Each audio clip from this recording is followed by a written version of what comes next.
Hey, I wanted to drop you a quick note in before we start this episode because there's an opportunity for you to do some good in the world.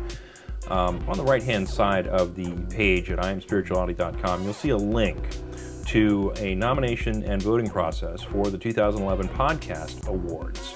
Now, I don't really care so much about the award itself, but the nomination and awards process can bring a podcast a certain amount of exposure.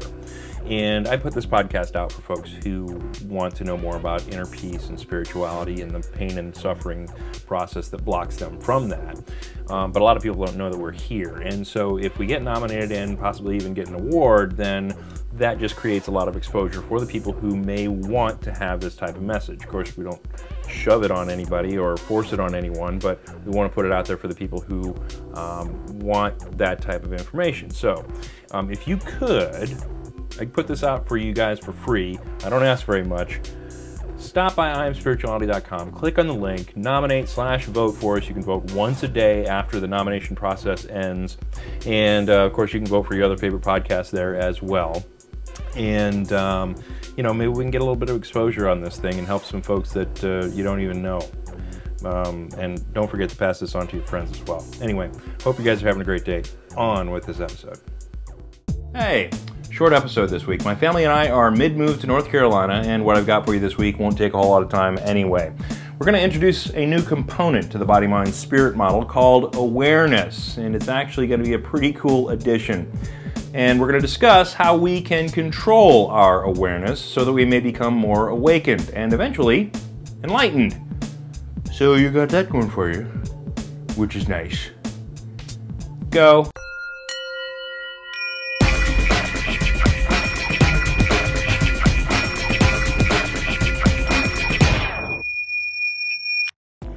Had to throw in the Caddyshack reference there. Welcome to the I Am Podcast, where we answer all the questions about spirituality and inner peace that you ever wanted to ask, and where we learn the secrets of humanity and divinity through a better understanding of both. I am your host, Sean Webb. Okay, so here it is. Awareness. Got a little tripod and camera set up here while we kind of disassemble the studio, but it's, as you can see, it's a brand new component, different color.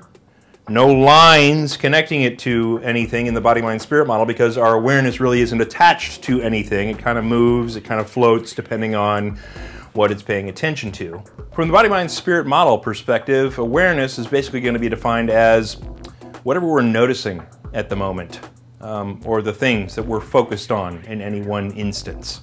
Now, adding this component to the model doesn't change who we are as humans, of course. The model is designed to explain humanity and the path to spirituality, so this addition is simply another way to represent a portion of our human existence, our awareness. But it's a really cool addition to the model, and here's why. When we're talking about awareness, our awareness represents what we're noticing at the time. And why is that important to understand and define? Because our awareness has a couple of different modes that, depending on what mode it's in, can be the difference between experiencing pain and suffering and being on the path to experiencing joy and bliss. Here's what I mean. I put the awareness component down near the mind because, frankly, most human awareness is solidly buried within the mind. For most humans, our awareness is constantly being held hostage by how we are looking at things, how we're judging things, how we're classifying things. And so for most people, awareness rarely leaves the mind area. And for this group of folks, awareness kind of gets stuck in the first mode of operation, which is the mode of non-controlled awareness.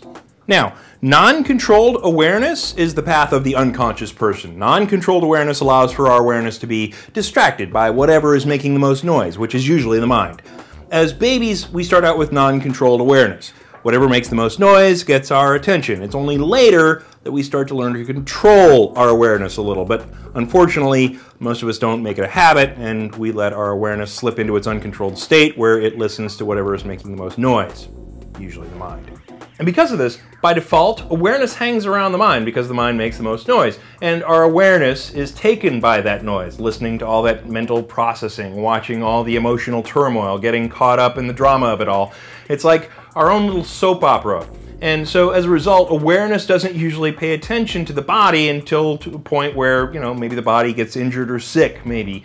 And awareness certainly doesn't notice the spiritual existence within you, because spirit sits in its own contented bliss, not creating any noise ever to distract awareness away from the mind's noise. And so awareness usually winds up being dragged around down here into this whole loop down here, rarely gets over into this area here, and never hardly gets up into here. And this doesn't bode well for our overall well-being. Letting our awareness be hypnotized by the drama of our own internal noise while ignoring the things that really matter is like sitting around the house all day watching soap operas and neglecting the kids. Not good.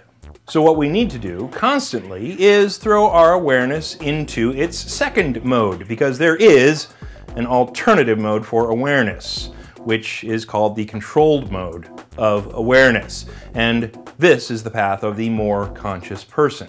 See, awareness can run amok, being distracted by whatever shiny thing is attracting its attention, or attention can be controlled to be focused on whatever you want it to be focused on, which becomes a very powerful tool for someone looking to increase their spiritual consciousness.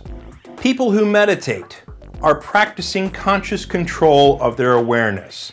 They are moving their awareness into their breathing, into their body, or into the conscious calming of the mind itself, right? Maybe it's still over here, but instead of being distracted by the mind, the awareness is watching the mind, right? Where we take what we're learning about the pain and suffering creation process and we control our awareness to look at that with a trained eye while all that stuff is happening. And that makes the difference between you being controlled by your negative emotions and you becoming the observer of your negative emotional process, thereby not being affected by it as much. So the difference between controlling our awareness and being controlled by our awareness is basically the difference between us being conscious and unconscious humans. So you can see why that it's pretty important to add that little component to our model. And does this little model addition change who we are as humans? Well, of course not. But it does give us a cool little icon to be able to explain it better, and it gives us a cool little tool to be able to visualize controlling our awareness and moving our awareness into our bodies for meditation, yoga, exercise, or whatever, and controlling and moving our awareness into a space where we are more apt to be able to see the awesome secret of existence that is our spiritual identity within, over here, right? Because when that happens, that changes the entire game. So meet our little component of awareness, and don't let yours run amok within you, please. Control your awareness. It's the key to consciousness. Watch the processes of your pain and suffering within you, as explained over the last 35 episodes. Control what you let your awareness watch within you. You will grow as a result, and by default, be a more conscious spiritual entity.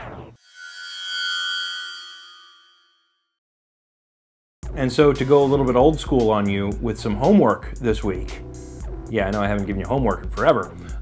Stop yourself from time to time this week and ask yourself, where is my awareness right now? Is it in my mind? Is it in my body? Is it with my partner? Is it with my family or friends? Where exactly is my awareness right now?